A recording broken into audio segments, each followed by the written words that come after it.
विक्रमानंद महाराज जी को पूछे कि भगवान की अस्तित्व को कैसे परिभाषित करें। पहले तो नाम जप करो, विश्वास करके नाम जप करो, तब उनको जान पाओगे। उनके बिना अच्छा तुम अपने अस्तित्व को जान किसका है प्रश्न? बच्चा तुम अपने को जानते हो? अपने को लड़की समझती हो? नहीं समझते? ये तो शरीर है जो सप्तम धातु से बना हुआ पंचभूतों से रचित एक ढांचा है। देखो तुम कभी अपने को मैं बोलती हो क्या? मैं शरीर। देखना, मेरी आंख मेरा नाक, मेरी माथा मेरा गला, मेरा हाथ मेरा पैर मेरा शरीर। तो मैं कौन हुई है? अंदर घुसो। मेरा मन, मेरी बुद्धि, मेरा चित्त, मेरा अहंकार, मेरी इंद्रियां, तो इनमें भी मैं तो नहीं। और आगे बढ़ो तो तीसरा शरीर कारण शरीर, मेरा स्वभाव, ऐसा नहीं मैं ऐसा मेरा। अब वो जो मैं बीच में छुपा हुआ उसको खोज लो, उसके अस्तित्व को तुम जानते नहीं। जो तुम हो तुम अपने को नहीं जानते, तो इसमें क्या अपने को जाना सकते? क्यों बच्चे नहीं जानते? मानो तुम हो ना 3.5 हाथ नापो अपने शरीर से, तो तुम हो ना। अब 18-20 वर्ष तो हो गए इस घर में रहते हुए। कितने साल का शरीर है? 34 साल हो गए बच्चों। अब इस घर के मालिक को नहीं जानता है।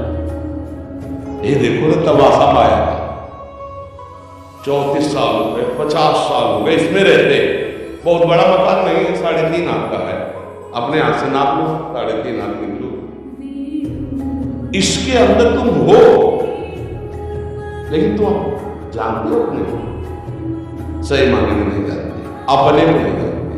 आप अपने को एक स्त्री मानते, आप अपने इस ढांचे के रूप को अपना रूप मानेंगे, इस ढांचे की मांग को अपनी मांग मानो। भूख, प्यास, वायु, ये प्राणों का धर्म है। देखना नेत्रेंद्रिय का धर्म है, सुनना श्रवणेंद्रिय का धर्म है। जितना पूरा कुछ मांग है आपकी, वो सब इंद्रिय मन की है।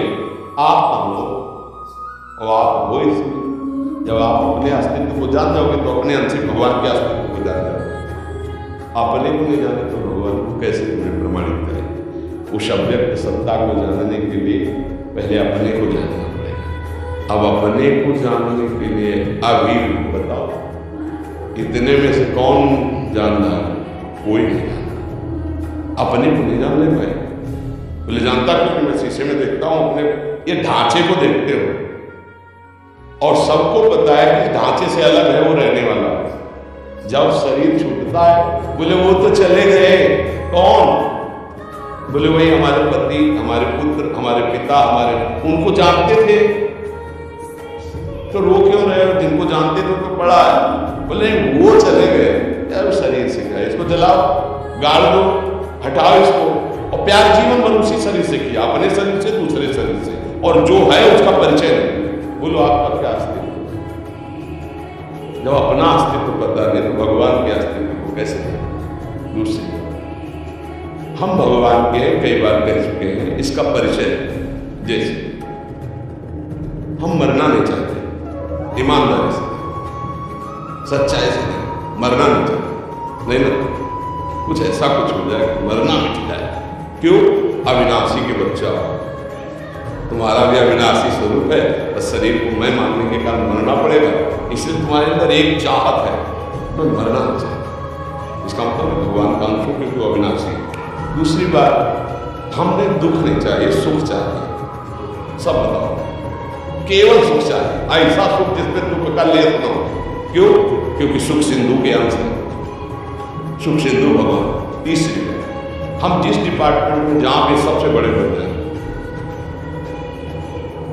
पंडिताई में तो बड़े हो जाए, अगर बुरे से बुरे या भले से भले किसी भी मार्ग में हमें नहीं लगता सबसे नामी और सबसे जोरदार हो जाए। क्यों? क्योंकि सबसे बड़े का बच्चा है, सबसे बड़े भगवान सबसे बड़ा बनना चाहता है। कई ऐसे पिता के लक्षण हैं जो पुत्र में है, जो अंश में है, और वो शरीर में नहीं है। शरीर को लेकर के कोई अविनाशी नहीं होता, शरीर को लेकर के कोई सुखी नहीं होता, शरीर को लेकर कभी कोई बड़ा नहीं, इतना बड़ा नहीं बन सकता जिससे बड़ा कोई होना, उस स्वरूप को लेकर होगा। हमारा स्वरूप भगवान का स्वरूप है, चेतन अंश भगवान का जो है वो आनंद समुद्र में है, वो वो ब्रह्मानंदमय है, वो अविनाशी है, जहाँ अस्त्र शस्त्रों का भी प्रवेश नहीं, वो मेरा स्वरूप। जब आप इतने छोटे से मकान में रहकर अपने को नहीं समझ पा रहे, तो आप जो पूरे ब्रह्मांड में रह रहा है, यो माम पश्चित सर्वत्र सर्वम च मयि पश्यति, जो सबके अंदर है, जैसे चींटी उसके अंदर भी वो है, आराम से सो रहा है, और अनंत ब्रह्मांड उसके अंदर है, परमात्मा के आराम से सबको अपने उदर में लिए, उसको कैसे